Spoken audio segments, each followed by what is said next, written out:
Mesdames et messieurs, une fois de plus, bonjour, bienvenue à cet entretien spécial. C'est un entretien spécial parce que nous allons décortiquer de fond en comble l'actualité. Cette actualité, nous allons la décortiquer, pas seulement seul, moi, Peter Tiani, qui suis devant vous, mais aussi avec... il a une double casquette.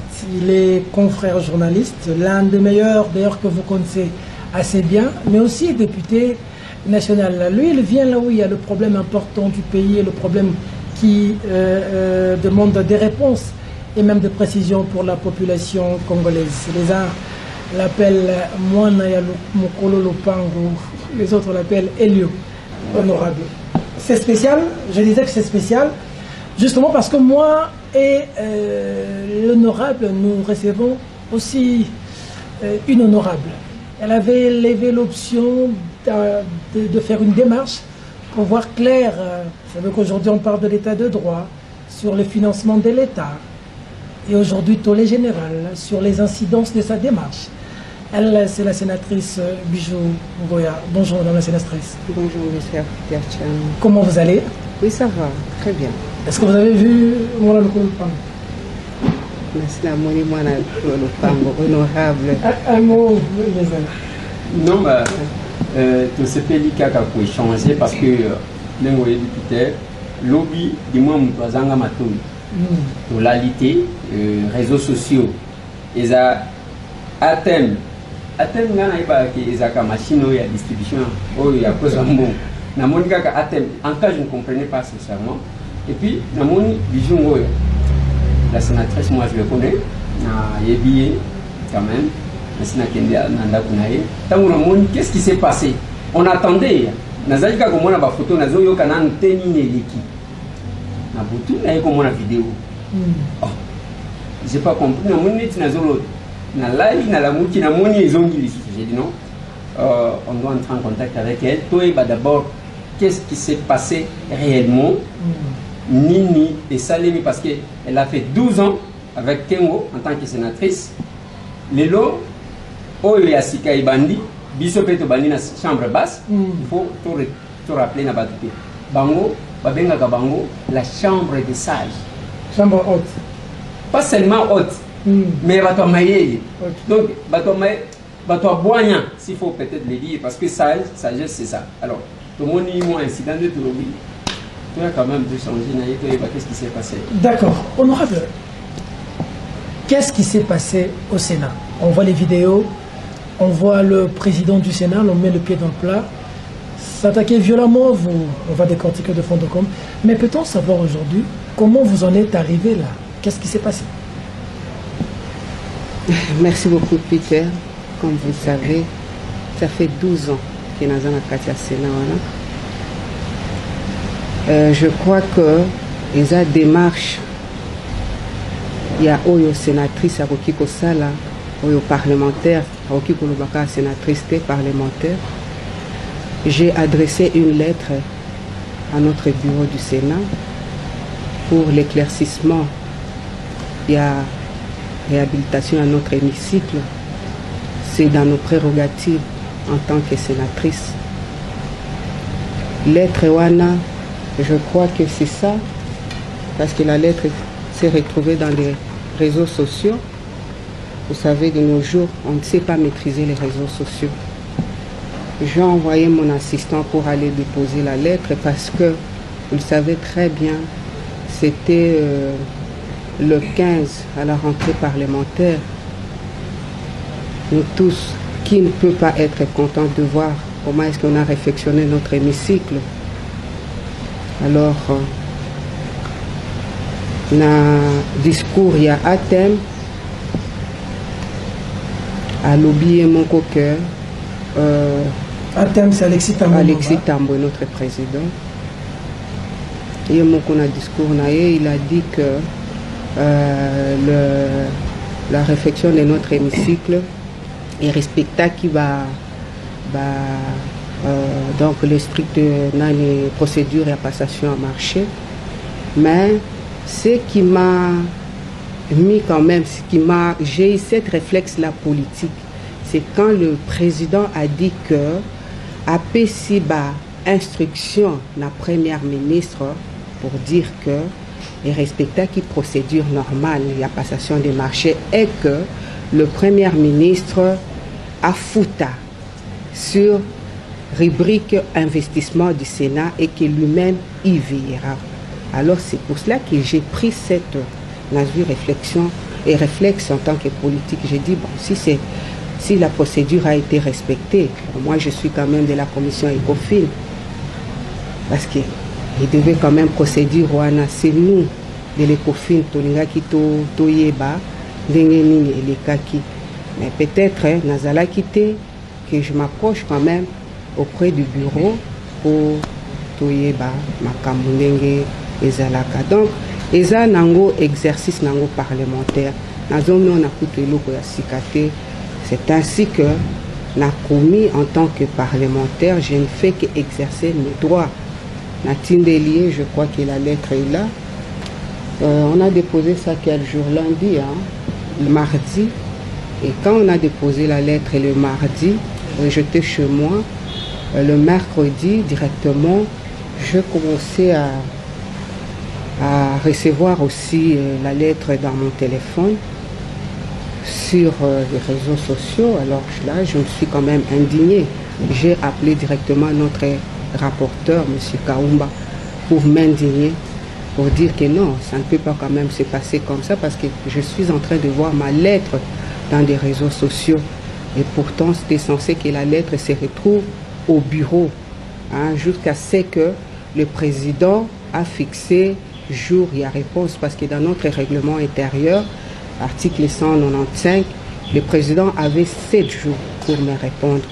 Alors, 7 jours, et aussi là, mardi, mais les rapporteurs de notre chambre, non, madame, écoute, nous aussi, d'ailleurs, je viens de recevoir ça, je viens de voir ça, on ne comprend pas.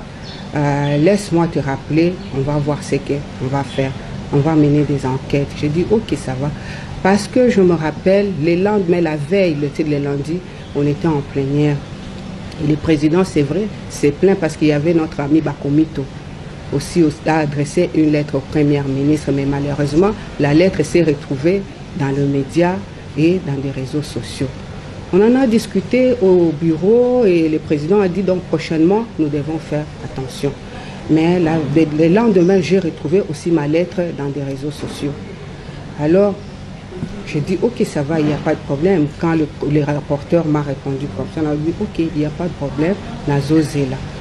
Et hier, on avait conférence de président, donc je peux dire plénière, hein, en mode de confinement. Alors, Toké Kuna, pour adopter calendrier Nabiso, pour inscrire ma matière. Nous sommes allés là-bas. Bon, pour moi, j'attendais que les délais, et comme Atina Soukapo, président, à répondre Ngaï. Parce que j'ai déposé vraiment, Naïeba qui est l'autre côté, vraiment, non, rien du tout. On est arrivé au Sénat, premier point, on a débattu, on a inscrit les matières, on a discuté tout ça, pour à clore débat. Directement, moi, je m'apprêtais déjà à partir. Et puis, je vois seulement le monsieur qui dit, allez, appelez les journalistes, Bino Bolinga, pas sensation. Alors, appelez les journalistes. Ça, c'est lui qui appelle. Oui, les c'est un moment qui demande aux journalistes. Oui. Appelez les journalistes, appelez les réseaux sociaux. Alors, moi, je veux aujourd'hui en finir avec cette dame. Cette dame, Madame Ebele, pour moi, c'est normal. Directement, quand on a Madame Goya. Heureusement que tu es en face de moi. En face de moi. Alors, on a des réseaux sociaux, ça ne sert à rien pour tout. On a répété en gros parce que l'éducation va permettre une réalité. Alors, vraiment,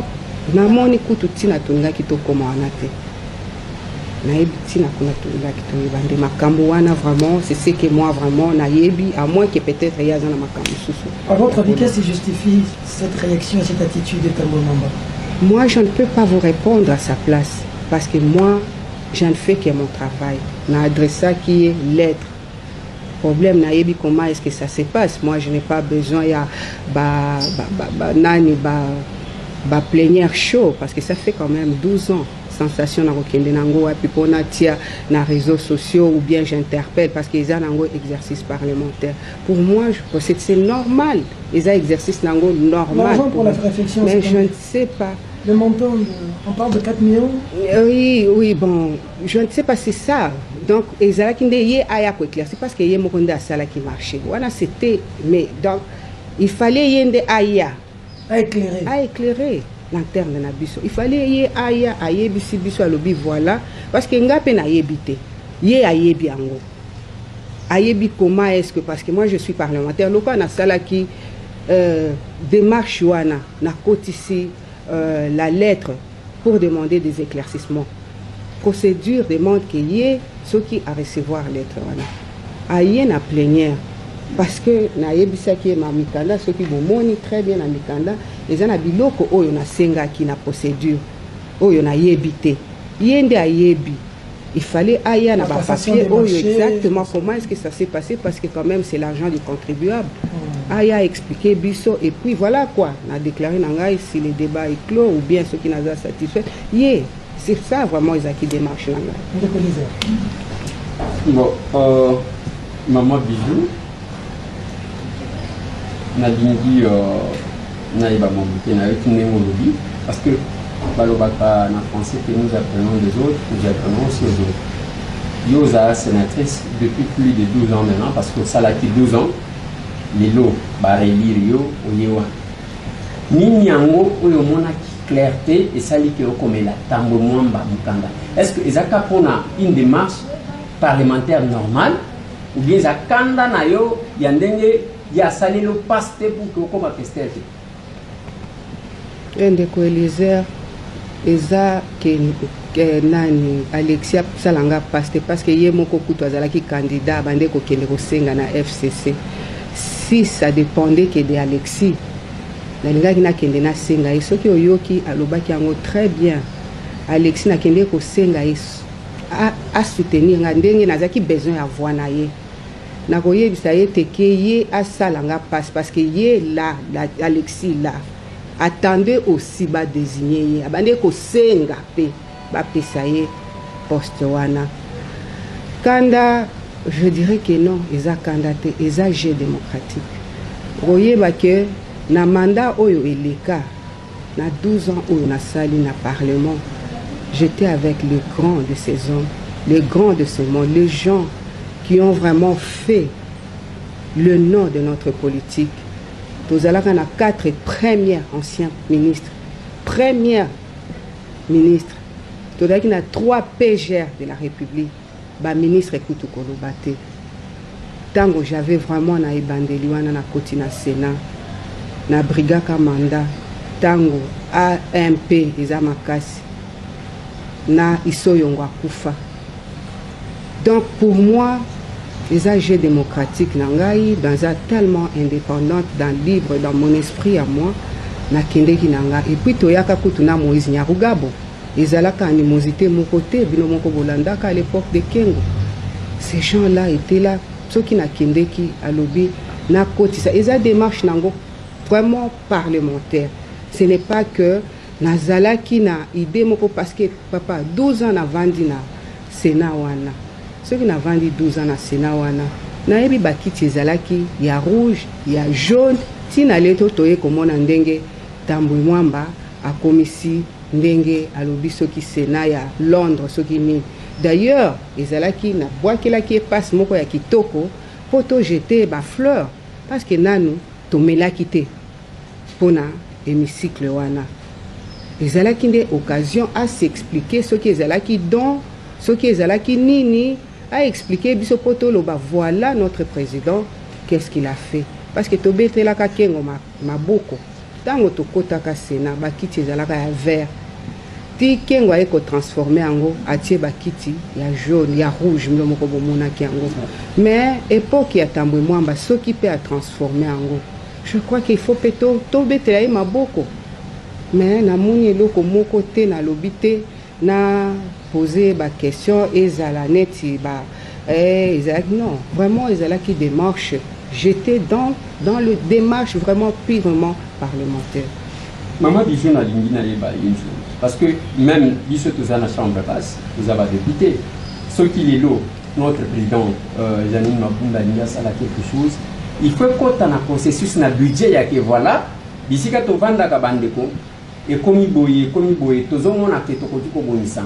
Bino na Sénat, Moussalaki a monté, ou bien Boyaki, c'était une surprise. N'est-ce Hermongo tout ça, ya banana Père Noël, bana balali, bana mukaka boyo Père Noël, alega ki na butu, kado mwa pembeni ya mbeto.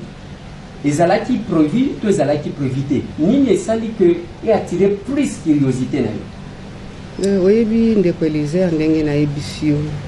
Ce qui est ezalaka prévu, malinga ki na poser question parce que ce qui est la procédure normale parce que na ebisioté dans la commission ECOFIN il fallait toyer ba biso ba sénateur parce que ça salle na biso nde toko occuper salle wana il fallait nde biso toyer ba ndenge nini oyebi uti koloba très bien yo nangai toza ba autorité budgétaire to vota ki budget ce qui otali na investissement na rubrique Sénat okomona que eza na mbongo moko boye Oyo eza retenu pour un investissement ya Sénat mais eza na ba projet Oyo mbongo wana ça doit être dans 2 millions 800 et quelques na mbongo wana eza ya ko 1 ko bongisa polyclinique 2 eza donc eza na ba biloko Oyo po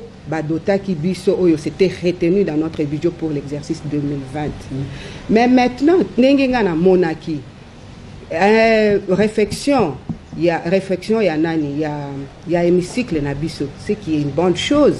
Papa, tout le monde quoi qui ko sévélate à ça na place ya salité. Boye pa nangai.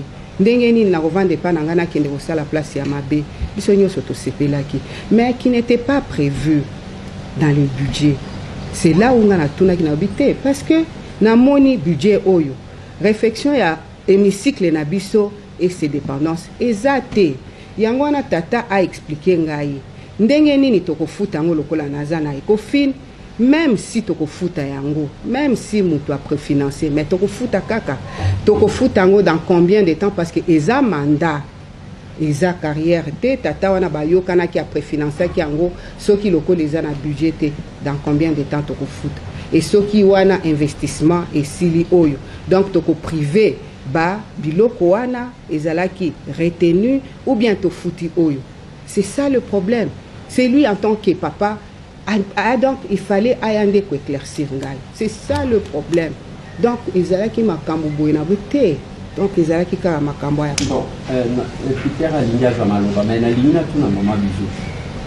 Au comité en Mukanda, simple, il y a qui va expliquer bien que déjà il y a un problème parce que budget au Yamakamo sous la Sénat, tous avez autorité budgétaire, c'est un montant estimé 2 800 000, mais du coup, présenter une dépense de 4 millions, quand même, attends mon tour. Nous avons mis une escouade, nous avons vendu l'angoisse, nous avons et ainsi de suite. D'accord. Mais dans le Kanda, qu'est-ce qui a d'abord énervé? Nini Pessi, Tambo Mwamba. Kanda, il n'y a que, alors, Belaya Tapembenité. Bon, tu as quoi, il va m'acambouiller. Je pense que tu as champagne, va emporter, il y a ta moment. Bon. Alors, belata pénalité, kaka pona lettre. Donc, ezaka pona lettre ou bien vous avez un problème, monsieur Zaki Kobatama, yango bolobi, bosalango une affaire d'État. Papa, ngai naza femme d'État, na vanda 12 ans na Sénat wana. Kengo abande koye bisabiso, nous sommes à l'école de la modestie. Le Sénat c'est l'école de deux mesures. Kengo abande, des mesures s'il vous plaît. D'où on apprend aux autres, on apprend aussi des autres. Nini na koela na tambo mwamba soki na yebi eloko te na kokenda za papa na ngai aza président na kokende na yebi na moni tokowela na enini parce que tango azalaki kuna na ba exécutif na bango tambo amona ngai te na yebi tambo peut-être tango azokola biso tozaki na bana mike je ne le connais pas papa na ye komona kaka elongi na ye kaka siko ya to tisena tango kaka awa to tisena Donc, moi, c'est mon papa quand même. Nabande koyoka lisolo, tambwe mwamba. Na ye komona inga na kozwana tambwe mwamba. Problème, wapi. Na kozwana ye wapi. Na ye komona ye lelo awa tango ba élire yenga pe na comme sénatrice, ye pas comme sénateur. To boy na obi président qui sont tozaki ba sénateur, tozo solo l'ensemble. Vraiment, na yebité, vraiment, na yebité. Na yebi eloko na kokiboye. Alors, but de la communication est ça que la moto ya bateau, makambo le bamaki, on a corrigé. Parce qu'au-delà de tout tollé général les amakasi, parce qu'il s'agit d'abord d'une dame, dans les Cambodgiens, souvent maman, surtout les Sob africains, et n'y a mingi bateau, à réseau, bateau qui makasi. Mais tout y a passion, moi, honorable. Dans mon moment, le makambo, ni balemi ça tout choqué. Il y a le bosseur dit que pour inviter qui est la champagne. On met la champagne. Donc, on a ma canne ici. La ciment, pour la champagne, on a ma canne ici. Vrai ou faux? Réaction de l'île. D'abord, il y a Sony. Il y a Sony vraiment pour na papa wana. Allo mama kambo Sony ndenge wana. Tu sais, ngai to vivre na bakengo, ba mokolo, ba lokondo, législature passée. Kengo nous a appris, on était une famille. On était une famille, papa, unie, la fraternité. Bon, mon n'est pas nangai. Na bande ko kende pas Kengo. Na le. Au moins, na robenga 10 sénateurs toké panaye. Pour yangwana au bande ko mona na Sénat, il n'y avait pas d'opposition ni de la majorité. On était une famille. Les acquis des causes nobles. Il y a République. Yangwana ceux qui au moins tozo voté ba loi, au moins tozo interpellé ministre. Il n'y avait pas de couleur. Parce que Kengo avait mis dans notre tête, c'était l'affaire d'État. Et Mboka, Moko, exactement. Ezaki Kaka Mboka, nous, on voyait que le Congo, on ne voyait pas. D'ailleurs, ceux qui ont moni, Tobande Kovanda, n'a pas lettre alphabétique. Ezaki te par Oyobatwa, FCC, Oyobatwa. Non, ça, vraiment, à l'époque de Kengo, c'était pas comme ça. Tout ça, c'était vraiment pour qu'on apprend aux autres, on apprend aussi des autres. Mélange, donc chaque dimanche, qu'est-ce que Kengo faisait? Akoya kakaboya, bengi maman bijou, maman bébé, maman Eve, boya lelo kolie panangana maman Eliane, to kende pa Kengo, nous sommes ses enfants, toko seka, vraiment tout. Lelo to kende pa na n'est pas maman bijou, ba via edo, mokolo, ba nini, to ye panangana. Donc ce n'est pas que d'abord Peter, quand il dit que pré-campagne, et puis j'étais très contente quand il a dit qu'après campagne, moi ça fait deux mandats. Pré-campagne, Moutounio soit voix. Je suis allé le voir comme mon papa, comme mon aîné, comme parmi les caciques du FCC. Il m'a appelé, moi je ne le connaissais pas. Nake Kota Naobi, Azaki Mobali, sénatrice Chenila, na maman Wivine. Papa na bango, papa abana na biso. Na binatala, papa beningai. Je suis allée d'ailleurs, je n'étais pas seule. Toké kuna, to discuter, et sili tokei. Mais quoi de mieux que mutua beningai panaye? Encore na ajoana, papa na est-ce que na linga kina bengai na hôtel ou bien na linga kina bengai ni? Lokola apesa kingai respect wana, na ke panaye. Moi aussi je voulais faire de même. Na bengai panangai, na bana nanga bomoni, je suis mariée papa. Na bana aya pe panangai amona penda kunangai comme ça ape sanga pe confiance peut-être à kokanisake aza moi si moko ya balabala non c'est vraiment ce qui n'a ben en tout cas na benga qui parce que on était c'est mon papa c'est le président du Sénat à cette époque-là il n'était même pas président du Sénat na yebite omoni ce qui mutu aza pervers. Je m'excuse, Azaka na makanisi parce que vraiment, il est vraiment peut-être ceux qui a moni moi si et pas naé azo. Donc tango aloba ki wana insinué kini. Et pourtant moi je l'ai appelé parce que pas nanga batunyo sobaya ka boyebi bango nyos boko kiko kende ko tuna bango ti siko na kenda ka pa na bango basi na bango bayebi ngai na ko kiko kende donc toza famille boye kutu bomori ba honorable mususu ba utia on est resté une famille. Les lots qui bazana makambu liwa nini feti to benga naka c'est ça la famille parce que tu sais mutunyo so ayebi place a utima ndenge bokomi bana nangai les lots qui na yoki Peter Tchani azana problème ndenge na kokanga liputa na kina matanga na lali déjà c'est la famille ba famille ba somba kabango awa to bota ma balobi donc un camarade Malam avec qui notre frère du sang. C'est ça, donc ma famille, Eza Awana, qui n'est pas nabiso na Lubumbashi, na Katanga, mais je ma famille ici, ma famille de cœur, les loso qui na la libino bokoya, ba oyo bakoya, c'est ça la famille. Donc na esprit wana, na ndenge to bande ko vivre ndé bon on a invité qui papa. Papa, tu peux venir chez moi parce que toi tu m'as invité chez toi. Je suis venu à Lobi à cette époque-là, je suis allé découvrir sa résidence. Est-ce que ah bon moninga ibo vandi boye pananga? Est-ce que résidence nanga vraiment Eza mutu abalabala na kende ko yango na benga ki papa ya kotala pe oyeba mobali na ngai oyeba pe bana na ngai peut-être vraiment toko parce que on va faire 5 ans ensemble, peut-être on va se respecter. Kolobana moi si ya bato maman ya bana que tu es d'une moralité douteuse parce que vous insultez gravité papa nakoki koloba je suis meurtrie en tant que femme moni nazaneti mutu oyo akufeli mobali boya koyebisa yete bilonde boyo kiango. Vous ne savez pas parce que moi je peux te dire il y a mon fils qui m'a appelé. Tu sais en Europe, mon fils est en Europe et ma fille ils m'ont appelé. D'ailleurs j'étais au Sénat tango bana nanga batali ba bengi ngai oyebi donc je me suis nakoki koyebisa binote je suis une je m'excuse. Tu sais,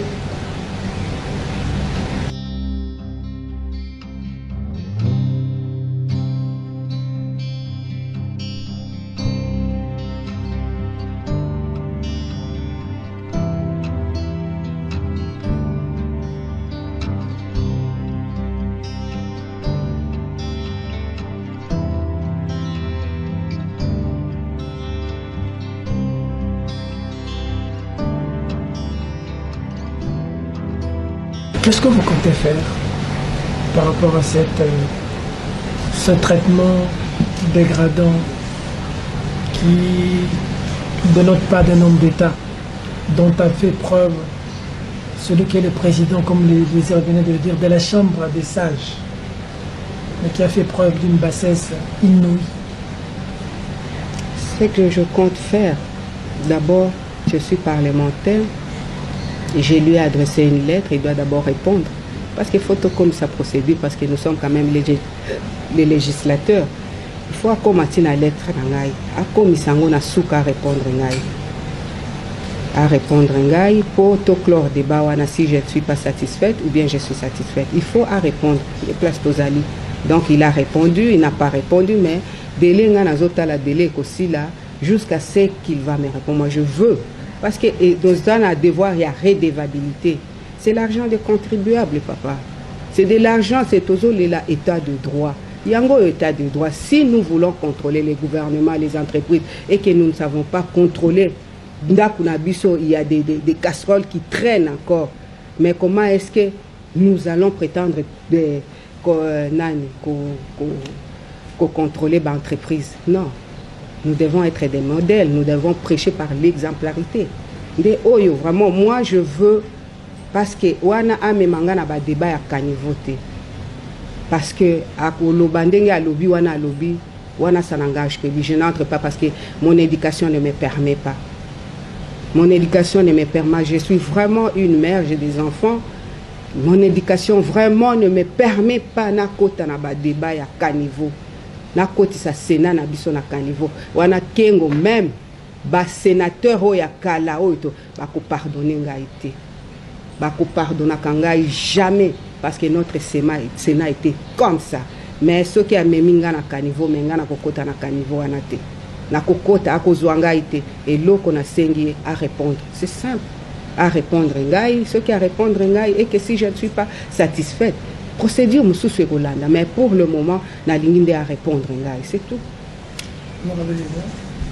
Maman Bijou, Ngai n'a comment qui déjà un peu bloqué. Et je me suis dit, est-ce qu'il faut avancer ou il faut tout stopper parce que j'ai compris pourquoi aux ala qui touchent, aux ala, maman Yabana, surtout quand ça vient Yabana Nayo, elle m'a pas trop bien. Ça fait mal. Dans mon moment,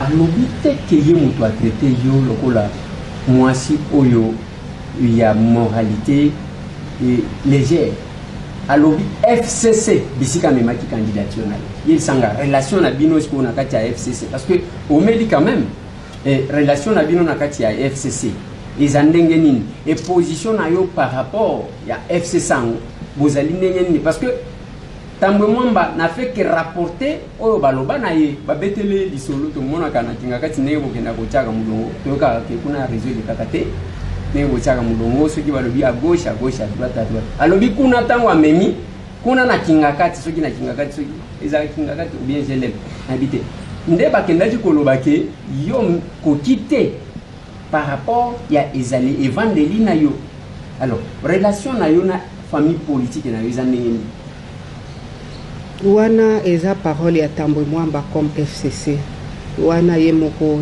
na justice ekosala makambo nango me ngai wana komema ngai te lokola lobi justice nde akostatue soki eza Tambwe Mwamba ye alobaki ye nde soki akoloba ya FCC ou bien me ngai namoni nde Tambwe Mwamba makambo d'abord ye a répondre makambo wana FCC alobaki wana non ça je n'entre pas ça c'est vraiment me distraire je suis pas là-bas c'est vrai.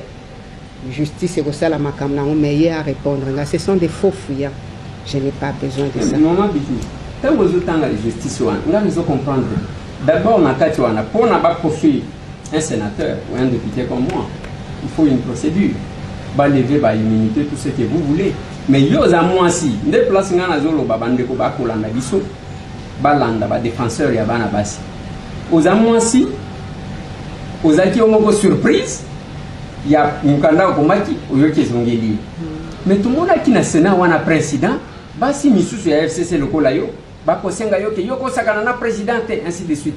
Est-ce que la démarche est dans la justice? Nakatia Sénat, est-ce que va lever l'immunité? Il y a Tambwe Mwamba parce que déjà lobby, quelques-uns, comment dire au côté laïc? Je pouvais quand même citer quelques noms, mais j'ai dit, je ne cite pas. Il y a famille politique na bino. Et belé ba côté lié, ba PC que y a ça na raison. C'est que immunité na yeba ko leva ngonenge nini. Est-ce que justice est kosala musala nango? Et Tambwe Mwamba n'est pas n'importe qui, il est successeur constitutionnel et chef de l'État en cas d'empêchement. Donc azalokola deuxième personnalité en bon. Tango zolo ba makambo justice qui est kosala. Ils a pas tenté. Papa oyebi que Toroki Koloba, moi j'ai confiance dans la justice nabiso et j'ai confiance aussi au sénateur parce que balobi 18 tchakunde qui a resécaté nous biso nyonso toza parlementaire ce qui va ngo balobi ndenge wana les responsabilités nabiso qu'est-ce que je veux dire je veux me soumettre et je veux m'incliner mais yeba ke kotikala na anal nabiso même bana nabiso bako jujaka biso. Moi, je confiance vraiment au sénateur. J'ai vraiment confiance qu'il est au réhabilité, honneur. Il y a Sénat, Ouana, Oyuzaki, chambre de mesure, Oyuzaki, chambre d'excellence, Oyuzaki, chambre. Aux autres qui ont une mission boyée où tout le monde parlait du Sénat. Na lingi totika, empreinte, Ouana. À un moment,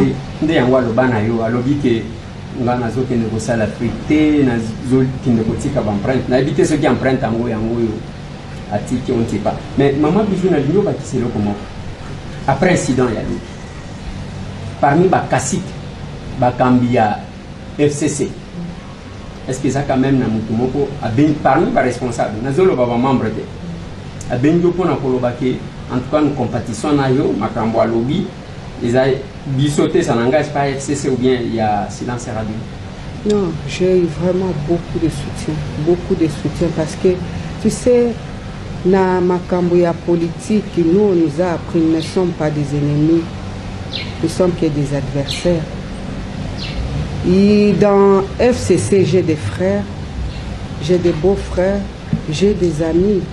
Ce n'est pas que Bangonyo Soba se fait là qui ou bien un comportement, il y a Tambwe Mwamba. Non. Bamsous bazala qui choqué. Batumingi babenga kingai. Ils m'ont apporté leur soutien et leur réconfort. Non, je ne parle pas des amis, de frères. Non, des amis parce que pour le moment. Non, oui, appel, oui. Officiel, il y a un officiel mais oui, qui vous appelle en nom il y a FCC. exactement. Et ça, parce que je parlais avec tous les caciques, les gens du FCC qui m'ont soutenu, parce que Balanda qui Makamouana, même ce n'est pas seulement du FCC, même à Tamutoa Balabala, ceux qui attali Makamouana, c'était inadmissible. Ce n'est pas seulement aux Alana FCC. Makamouana, Sala qui ce n'est pas au nom du FCC, FCC Tinda qui était à Sala Makamouana. Donc Bango Pe Bazala qui surpris, parce que Yende Aza président de la chambre. Yende vraiment au président. Est-ce que Moutoua FCC a continué à répondre Mukanda?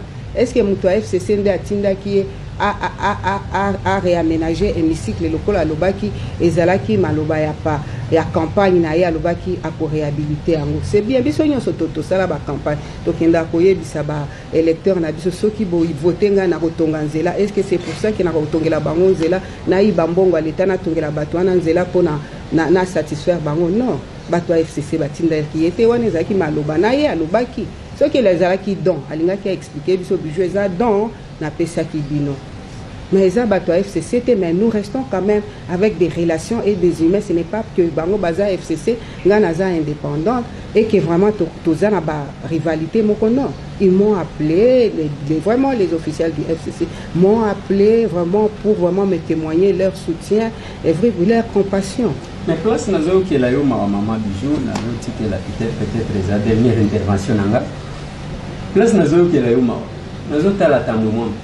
Pour qui tambo mwamba ce qui sana batu basimba kate sukabili eza tatawa na akenda na assemblée nationale afinga ba député législature obedi afinga ba député pakoyi saete wana zalaki ministre je crois affaires étrangères azongi afingi ba journaliste oh embargo et simba te bango moko ba misongela même ndenge to ko sala émission ko mona ba quelques journalistes recrutés penza ba ko banda ko finga ezala kandengwa tata wana selon ce que nous avons appris tango azo na candidature na ye alors bana ba sénateur iloko malunga te ezaka ke bon na zui mandat ya et pas China Rambo ayu Rambo China Rambo na zui mandat et pas China Rambo tozana mission moko na ye pour que na komana tête à Sénat mbala moko pap aleki kuna na Sénat mission ngo to éviter soki nde oyo ebandi ou bien mission ngo nde oyo abeta ki a Félix parce que tu dois comprendre l'isouté mission ngo eza oyo ko beta kota Félix bon mission ngo eza oyo ebandi côté ya ba maman bon to éviter parce que nde place na zo kiloma parce que quand je prends le poids de Tambwe moi na régime oyo ya Kabila na FCC na tangu nazozwa ya yo poids nazomona kaneti ezaka démarche inutile yoko vanda na yoka papa de poliese aussi qui sino yebi makamunyo sezalaka na suka otanga histoire ya David na Goliath. Je crois que peut-être moi je peux te renvoyer naza David ya muke. C'est vrai, Tambwe Mwamba, je ne peux pas m'égaler à Tambwe Mwamba. Tambwe Mwamba, d'abord, c'est mon papa. Vu l'âge, là, c'est mon papa. Malgré, c'est mon papa, moi. D'abord, sur base de ça, je le respecte. Mais ce qui est, Akanisi Kende, vraiment, à Joana, Azo Kende, à Kendaka, vraiment, pour ça, là, sorti na yewana, raté, ou bien, sorti na ye sulfureux na yewana, à Kukuta, Rananzande. Nganaza David. Et l'okonyoso, tu sais, dans la vie, il faut lire les signes de temps. Les lots, j'ai fait mon temps. Banananga bakoli. Il faut naïe, à un certain moment, savoir s'arrêter. J'étais avec un grand homme que je n'ai jamais oublié qui m'a formé en politique, Banzamukala Isungu. Moi, je suis de l'école de Bordeaux, Banzamukala Isungu, qui est son nom représenté. Ce papa-là me disait, Bijou, tu sais, dans la vie, il faut savoir s'arrêter. Et dans la vie, il faut savoir vraiment faire des compromis et lire le signe du temps. Ce qui est à Boïko, le temps à signe du temps, Zambé Moko. Ça, la politique, bana pe bazoko. Bananaye peut-être les lots ceux qui kuna vandi. Je crois qu'il y a zomituna. Nazana elo kwa koye bisaete mais aye bake. Elo konyo se zanango nango. Tozaki na régime à époque ya Kabila. À Sali 18 ans, il était homme fort. Les lois azana Sénat. Nous avons à l'époque où il y a Félix, état de droit. Donc, il se change à Kanango. Donc, on doit s'adapter dans la vie. Mais ce qui y a ici que Ndebo Yarobanda Rosala, mais justice n'a biso ezali, plénière n'a biso, donc les Sénats aussi, nous devons aussi nous assumer en tant que des sénateurs, quoi. Selon vous, Tombo Mwamba est digne d'être président de l'Assemblée du Sénat? Moi, je n'aimerais pas peut-être rentrer, j'ai dit ça qui n'était vraiment indigne. Ça, c'est vraiment, c'était vraiment comment est-ce que hier, comment est-ce que ça s'est passé. Bon, l'avenir nous le dira. Que prévoit votre règlement intérieur quand il y a des bavures comme ça, surtout faites par le président du Sénat?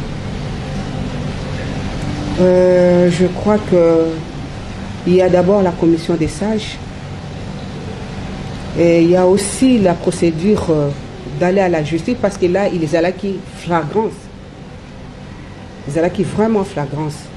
Donc il y a toute une procédure là. Et je crois d'abord il y a commission des sages, si les fragrances est fort là, il faut vraiment aller à la justice, lever des immunités, tout ça. Est-ce que vous êtes fier d'avoir un président du Sénat qui a ordonné l'abattage d'un avion de Congo? Ça, je n'entre pas parce que c'est un dossier que moi je ne maîtrise pas. Il y a la justice.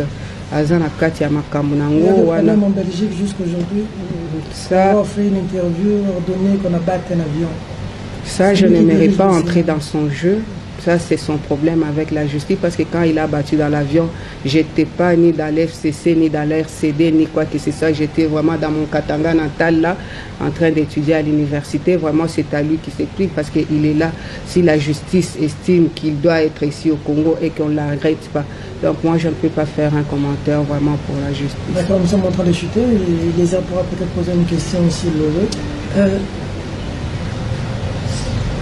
Vous avez l'impression que la femme congolaise, surtout en politique, est toujours marginalisée? Est-ce que vous avez l'impression que c'est parce que vous êtes femme que cette situation vous est arrivée? Si vous étiez peut-être homme, ça aurait été différent? Non, pas du tout. Pas du tout. Moi, vraiment, je ne m'estime pas parce que je suis femme et qu'on peut me martyriser. Non, je dois me défendre. Je suis sénateur au même titre qu'État Mwamba parce que lui a été élu comme moi.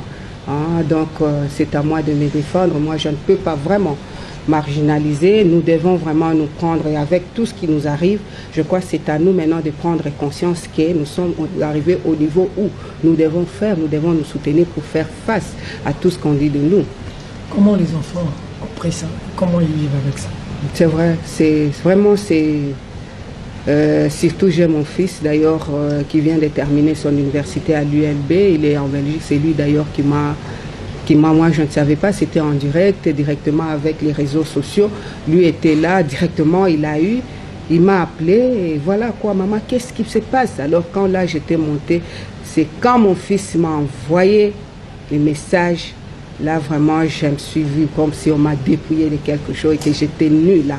Vraiment, c'est pour cela que vous m'avez vu, je me suis calmée et je n'ai rien dit parce que qu'est-ce que je vais expliquer à mon fils? C'est ça l'héritage qu'on vous laisse parce que je sais que mon fils adore la politique et qu'est-ce que je vais lui donner? C'est ça vraiment l'héritage, l'opprobre qu'on a jeté sur ma maman parce que nous faisons la politique, nous devons être vraiment traînés dans la boue comme ça et là je n'aimerais pas vraiment laisser vraiment l'héritage parce que je sais que toi tu aimes bien la politique. Quel exemple, quel conseil je peux te donner si toi-même tu as regardé? Nous devons être quand même des modèles. Nous devons vraiment vous laisser, vous léguer vraiment ces pays, ces beaux pays que nous avons. Nous avons que ça. Si vraiment nous-mêmes, nous ne savons pas la valeur, si nous ne savons pas vraiment nous maîtriser, je crois que c'est triste, mais il faut que vraiment que ça s'arrête pour que vous soyez fiers de nous. Il y a des erreurs que nous avons faites. Il ne faut pas vraiment qu'on vous lègue ça. Si je vous demandais de parler à vos enfants, à travers eux, tous les Congolais, mais à vos enfants, de par votre image qui a été salie, si vous voulez, faites comme si vous parliez seulement à votre garçon qui vous avait appelé.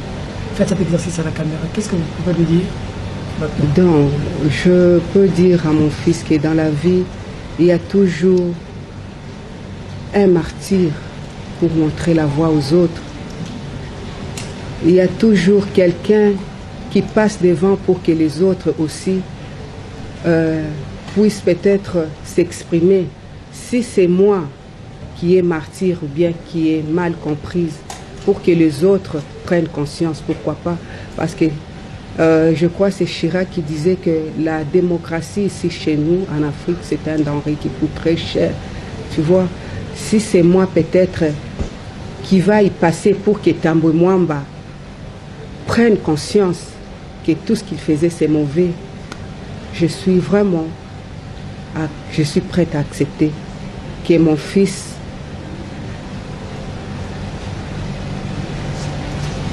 ne regrette pas.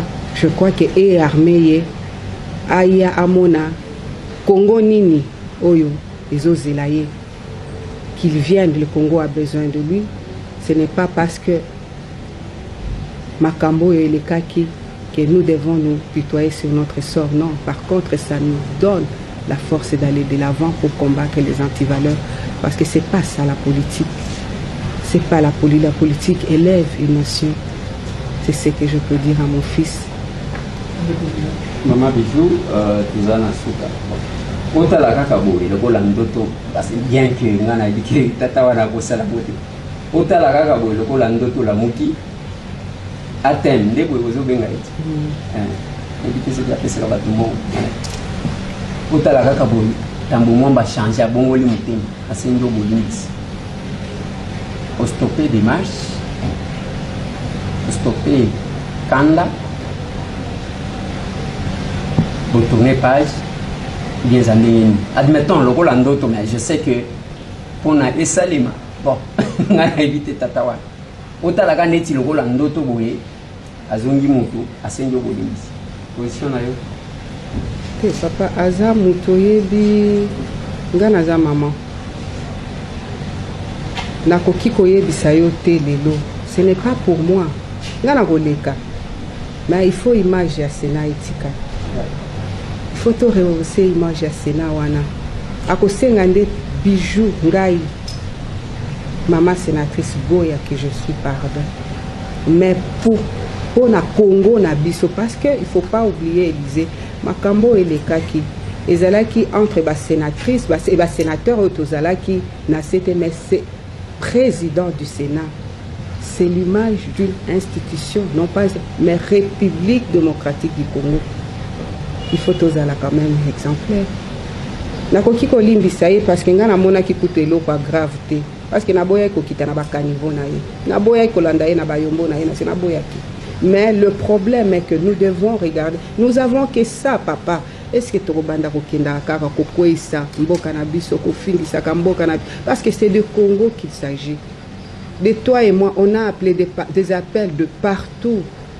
Ba parlementaire ya mboka mobimba ba bengi naza peut-être ça fait 12 ans na epsion naza na ba ami parlementaire na monde mobile bango nyonso ba bengi mais c'est de notre pays qu'il s'agit. Ce n'est pas vraiment yango wana nazo interpeller ba sénateur na biso.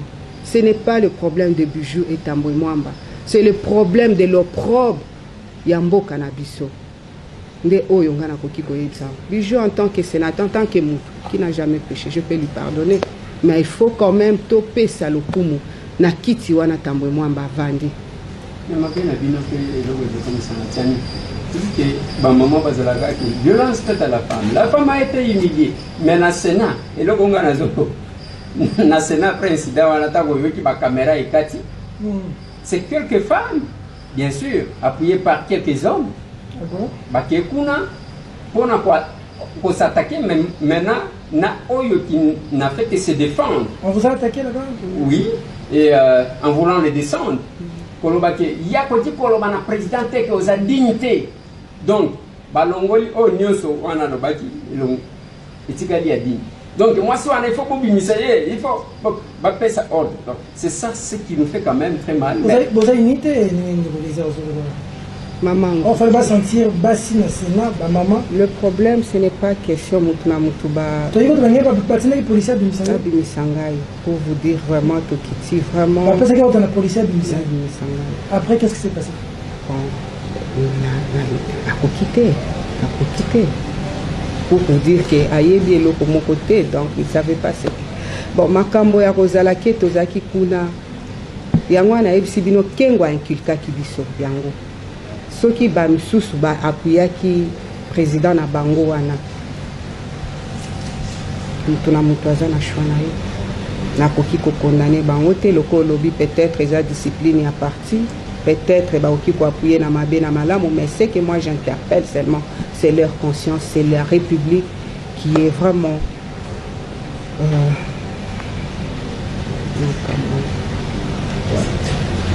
Merci. Merci beaucoup, Ndeko Eliezer, mon amour, le Mokolo Lopango, le plus élu de Conga. Ça a toujours été un honneur. C'est le bambou, le belé, tu vas nous soutenir Ndeko Eliezer, tu vas nous faire la mission Mingi. Mais nous avons besoin de minute, moi, on a bien des questions pour la question. Maman, merci Mingi. Merci, papa. Nous sommes des journalistes engagés. Toi, pas journaliste, c'est hypocrisie. Toi, hypocrite. Pour Benga, et l'autre, on a combo. Ce qui vient de se passer au Sénat est une honte pour le pays. Le président du Sénat vient de cracher sur l'image du Sénat, la République démocratique du pays, fort malheureusement.